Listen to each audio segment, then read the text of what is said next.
Not mister Siddaramaiah.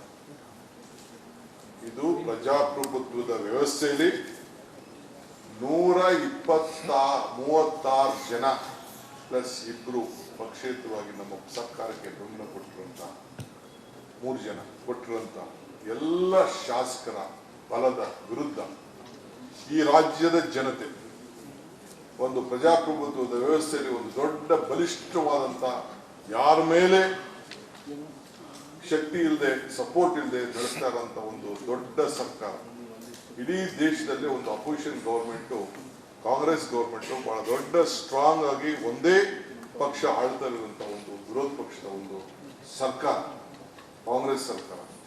ಅದರ ಮೇಲೆ ಇವತ್ತು ಗವರ್ನರ್ ಕಚೇರಿಯನ್ನು ಉಪಯೋಗಿಸಿಕೊಂಡು ಇವತ್ತು ರಾಜಕಾರಣ ನಡೀತಾ ಇದೆ. ಏನು ಪ್ರಹ್ಲಾದ್ ಜೋಶಿ ಅವರು ಮತ್ತು ಮಾಜಿ ಮುಖ್ಯಮಂತ್ರಿಗಳಂತ ಕುಮಾರಸ್ವಾಮಿ ಅವರು ಈ ಸರ್ಕಾರವನ್ನ ಅಸ್ಥಿರ ಮಾಡ್ತೇವೆ, 8 ತಿಂಗಳಲ್ಲೇ ನಾವು ತೆಗಿತೇವೆ ಅಂತ ಹೇಳಿ ಹೊರಟಿ ಸ್ಟೇಟ್ಮೆಂಟ್ ಮಾಡಿದ್ರು. ಇದರ ಪೂರಕವಾಗಿ ಈ ಒಂದು ದೊಡ್ಡ ಷಡ್ಯಂತ್ರ ನಡೀತಾ ಇದೆ. ಸೊ ಅದಕ್ಕೆ ನಾನು ಈ ಸಂದರ್ಭದಲ್ಲಿ ತಮ್ಗೆಲ್ಲ ಈ ರಾಜ್ಯದ ಜನತೆಗೆ ತಮ್ಗೆ ಹೇಳಲಿಕ್ಕೆ ನಾನು ಬಯಸ್ತಾ ಇದ್ದೇವೆ. The entire state, the Congress party, the legislators and the cabinet stands behind Mr. Siddaramaiah. He is my chief minister. He will be the chief minister. We stand solidly behind him. The party also will have a proper program to support his case. There is no case. They have made a case without a case. So ಅದರಿಂದ ನಾವು ಕಾನೂನಿನ ಚೌಕಟ್ಟಿನಲ್ಲೂ ಕೂಡ ಏನು governor ಅವರು ನಮಗೆ ಏನು ಪತ್ರವನ್ನ ಬರೆದಿದ್ದಾರೆ, ಏನು ನೋಟಿಸ್ ಕೊಟ್ಟಿದ್ದಾರೆ, ಏನು ಪರ್ಮಿಷನ್ ಕೊಟ್ಟಿದ್ದೇವೆ ಅಂತ ಏನು ಹೇಳಿದ್ದಾರೆ, ಕಾನೂನ ಬದ್ಧವಾಗಿ ಹೋರಾಟವನ್ನು ಮಾಡ್ತೇವೆ. ಅದಲ್ಲದೆ ರಾಜಕೀಯವಾಗಿ ಕೂಡ ಜನರ ಮಧ್ಯದಲ್ಲಿ ಜನರ ವಿಚಾರವನ್ನು ತಿಳಿಸಿ ನಾವು ಜನರದ ಬಲದ ಮೇಲೆ ಈ ಹೋರಾಟವನ್ನು ಮಾಡಲಿಕ್ಕೆ ನಮ್ಮ ಸರ್ಕಾರ ಬದ್ಧವಾಗಿದೆ. There is no, it is against ನೀವೇನೇನು ಮಾಡಿದ್ದೀರಿ.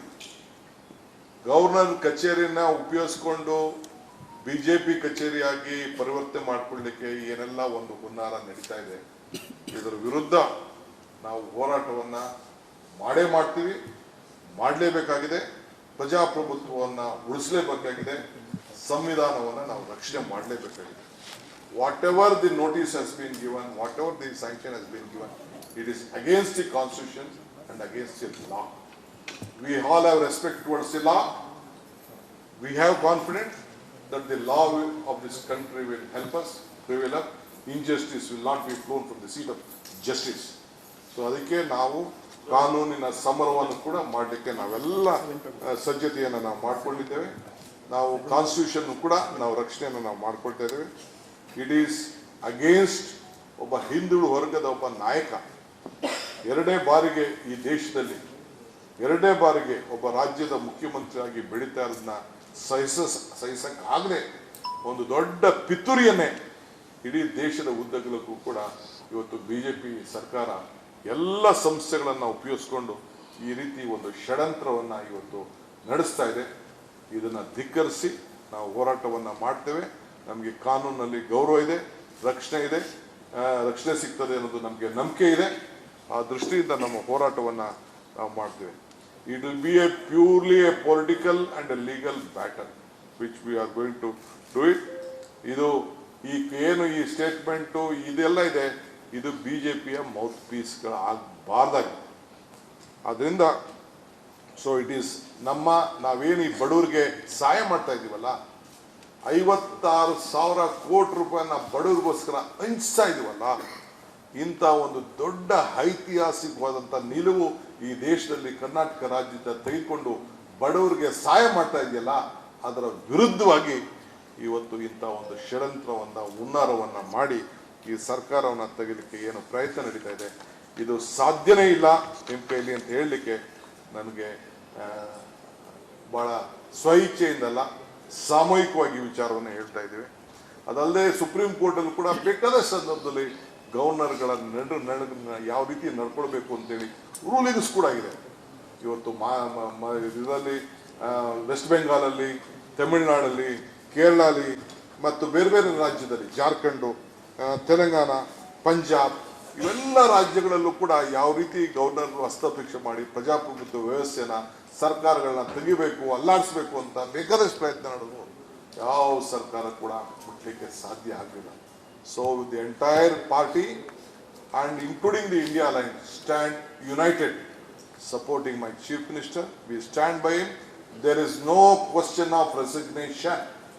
There is no point of resignation. He will be my Chief Minister. We will work together. We will serve the people of this Karnataka as desired by the people of this state. Sir, English is also very important. Same thing English. English sir, please.